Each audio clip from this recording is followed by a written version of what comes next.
கதையின் பெயர் வரமடி நீ எனக்கு. அத்தியாயம் 4. பள்ளி நாட்களும் அழகாக நகர்ந்தது.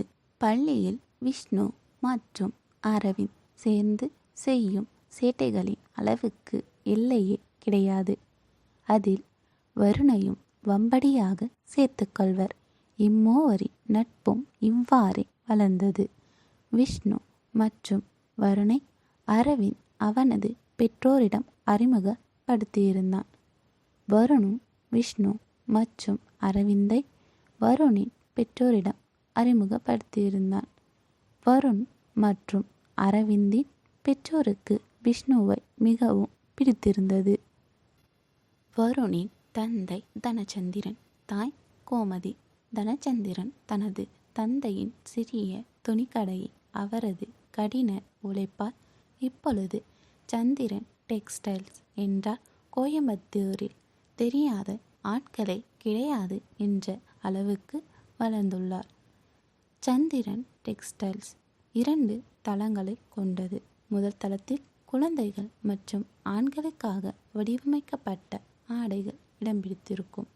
2ஆம் தளத்தில் பெண்களுக்கெனவே பிரத்யேகமான அனைத்து ஆடைகளும் கிடைக்கும். கோமதி இல்லத்தரசியாக இருந்து வருகிறார். அவ்வப்பொழுது கடைக்கும் சென்று வருவார். அரவிந்தின் தந்தை சிவராஜ், தாய் கண்மணி. அரவிந்த் ஒரே மகன் என்பதால் பாசத்தை கொட்டி வளர்க்கின்றனர் இருவரும். ஆனால் அதே அளவுக்கு சிவராஜிடம் கண்டிப்பும் இருக்கும். சிவராஜ் முதலில் ஒரு ஹோட்டலின் வரவேற்பாளராக இருந்து படிப்படியாக மேனேஜராக பொறுப்பேற்றார். சிறிது காலம் மேனேஜராக பொறுப்பில் இருந்தார். அப்பொழுது ஏன் தானே ஒரு ஹோட்டல் ஆரம்பிக்க கூடாது என்ற யோசனை வந்தது. வங்கியின் கடனுதவி மூலம் ஒரு ஹோட்டலை மதுரையில் நிறுவி திறன்பட நடத்தி வந்தார். அதன் பிறகு அதன் மற்றொரு கிளையை கோயம்புத்தூரில் நிறுவதான் தன் குடும்பத்துடன் கோயம்புத்தூருக்கு இடம்பெயர்ந்தார் சிவராஜ். கண்மணி ஆசிரியராக பணிபுரிந்து வருகிறார். இம்மூவரின் மூலம் வருண் மற்றும் அரவிந்தின் பெற்றோரும் நண்பர்களாகி இருந்தனர். வருண் மற்றும் விஷ்ணு நன்றாக படிப்பார்கள். ஆனால் அரவிந்த் விளையாட்டுத்தனத்துடன் இருப்பதனால் அவ்வளவாக படிப்பில் ஆர்வம் காட்ட மாட்டான். இவ்வாறே வருடங்களும் கடந்தது. வருண், விஷ்ணு மற்றும் அரவிந்த் அவர்கள் மூவரும் 10ஆம் வகுப்பில் அடியெடுத்து வைத்தனர். அவர்களின் பள்ளி நாட்களும் நன்றாகவே கடந்தது.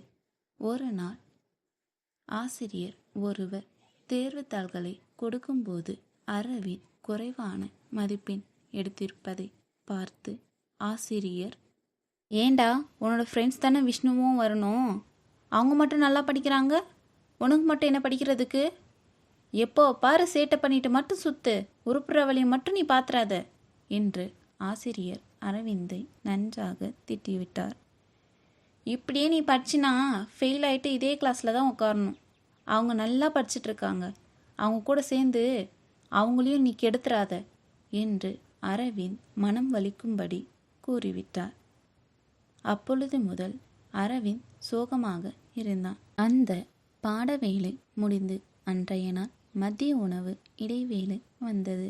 அரவிந்த், விஷ்ணு மற்றும் வருண் உணவு உண்ண அவர்கள் எப்பொழுதும் உட்கார்ந்து சாப்பிடும் மரத்தடியில் சென்று உணவு உண்ண அமர்ந்தனர். அப்பொழுதும் அரவிந்த் சோகமாக இருப்பதை பார்த்து விஷ்ணு அரவிந்திடம் பேச ஆரம்பித்தான். ஏண்டா இன்னும் சோகமாகவே இருக்க, அவர் பேசினதெல்லாம் மண்டையில் ஏற்றிக்காதடா, விடு பார்த்துக்கலாம் என்று விஷ்ணு கூறினான். நான் உங்கள் கூட ஃப்ரெண்டாக இருந்தால் நீங்களும் ஒழுங்காக படிக்க மாட்டீங்களாடா என்று சோகமாக அரவிந்த் கேட்டான். ஏய் லூஸு மாதிரி பேசாதடா, அவர் தான் ஏதாவது சொல்கிறாருன்னா நீ அதை கேட்டுட்டு வந்துட்டு இங்கே உளறிட்டு உக்காந்துட்ருக்க என்று வருண் அரவிந்தை திட்டிவிட்டான். அந்த சார் தானே அப்படி சொன்னார் என்று அரவிந்த் கூறினான். ஏண்டா அப்பையும் நீ அவர் ஃபெயிலாகி இதே கிளாஸில் உட்காருவேன்னு சொன்னாரே அதுக்கு 1% கூட ஃபீல் பண்ணல என்று விஷ்ணு கூறினான். ஆ, அவர் சொன்னால் நான் ஃபெயில் ஆகிடுவேனா? போடா என்றான் அரவிந்த். அதே மாதிரி தான் அவர் சொன்னால் உன் கூட ஃப்ரெண்ட்ஸாக இருக்கிறதுனால நாங்கள் 2 பேரும் ஒழுங்காக படிக்க மாட்டோமா என்று வருண் அரவிந்திடம் கேட்டான். இருந்தாலும் என்று அரவிந்த் இழுத்தான். சரி, இப்போ உனக்கு என்ன பிரச்சனை? உன் கூட நாங்கள் சேர்ந்தா நாங்கள் ஒழுங்காக படிக்க மாட்டோம் அதானே என்றான் வருண். ஆமாம் என்றான் அரவிந்த். சரி, அப்போ நீ எங்கள் கூட சேர்ந்து நல்லா படிக்க ஆரம்பிச்சிரு என்று அரவிந்திடம் வருண் கூறினான். அது எப்படி என்று அரவிந்த் கேட்டான். எனக்கு மேக்ஸ் நல்லா வரும், நான் உங்கள் 2 பேருக்கும் மேக்ஸ் சொல்லித்தரேன். விஷ்ணுக்கு மற்ற சப்ஜெக்ட் எல்லாம் நல்லா வரும், அவன் நமக்கு மற்ற சப்ஜெக்ட் எல்லாம் சொல்லித்தருவான் என்றான் வருண். என்ன விஷ்ணு, சொல்லித்தருவ இல்லை என்று வருண் விஷ்ணுவிடம் கேட்டான். உங்களுக்கு சொல்லித்தராமல் வேறு யாருக்கு சொல்லித்தர போகிறேன் என்று விஷ்ணு கூறினான்.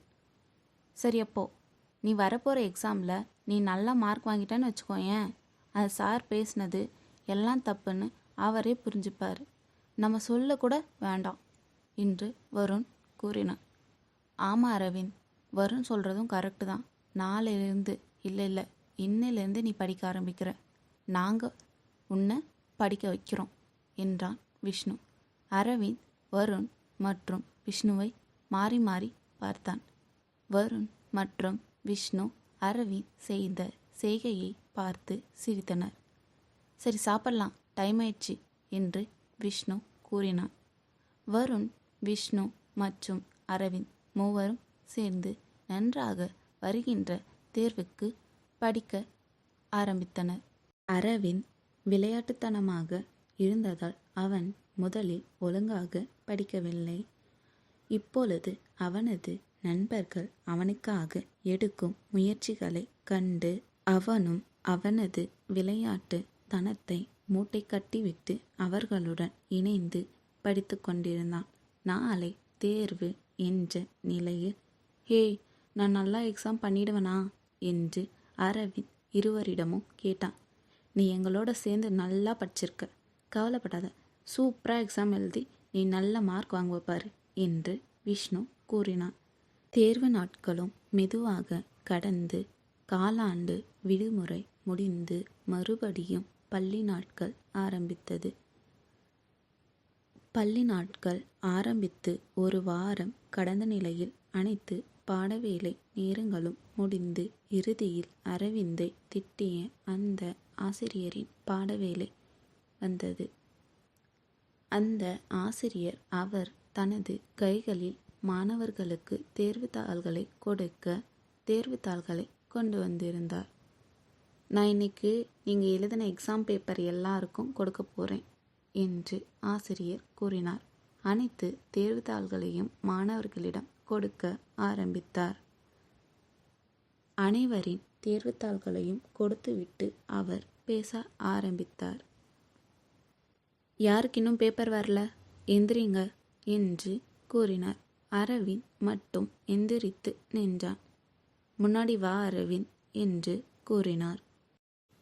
அரவிந்த் ஆசிரியர் முன் சென்று நின்றான். இந்தா உன்னோட பேப்பர் என்று அரவிந்தின் தேர்வுத்தாளை ஆசிரியர் அரவிந்திடம் கொடுத்தார். அரவிந்த் பயத்துடனே தனது தேர்வுத்தாளை வாங்கி பார்த்தான்.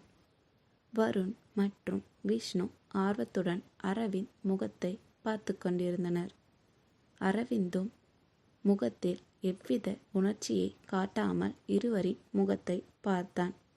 அரவிந்த், நான் உன்னை போன எக்ஸாமில் நீ ஒழுங்காக எழுதுறன்னு நான் உன்னை திட்டிறேன், ஆனால் நீ இந்த எக்ஸாமில் நல்லா பண்ணியிருக்க என்று கூறினார். போன எக்ஸாம்க்கு ஒழுங்காக படிக்கலை, எப்படி இந்த எக்ஸாம் மட்டும் நல்ல மார்க் வாங்கியிருக்க என்று கேட்டார். சார், என் ஃப்ரெண்ட்ஸு வருண் மற்றும் விஷ்ணு தான் சார் என்னை படிக்க வச்சாங்க. நானும் என்னால் என் ஃப்ரெண்ட்ஸுக்கு எந்த கெட்ட பேரும் வரக்கூடாதுன்றதுக்காக நல்லா படித்தேன் சார். நாங்கள் 3 பேரும் சேர்ந்து தான் சார் ஒன்றா படித்தோம் என்று அரவிந்த் கூறினான். அப்போ நீ நல்லா படிப்ப, ஆனால் உன் விளையாட்டுத்தனத்தினால ஒழுங்காக படிக்கலை என்றார். அரவிந்த் எதுவும் பேசவில்லை. அமைதியாக இருக்கன்னா அதுதான் உண்மை இல்லை, சரி, நல்லா மார்க் வாங்கியிருக்க, இனிமேலும் இதே மாதிரி படிக்கணும் சரியா என்றார்.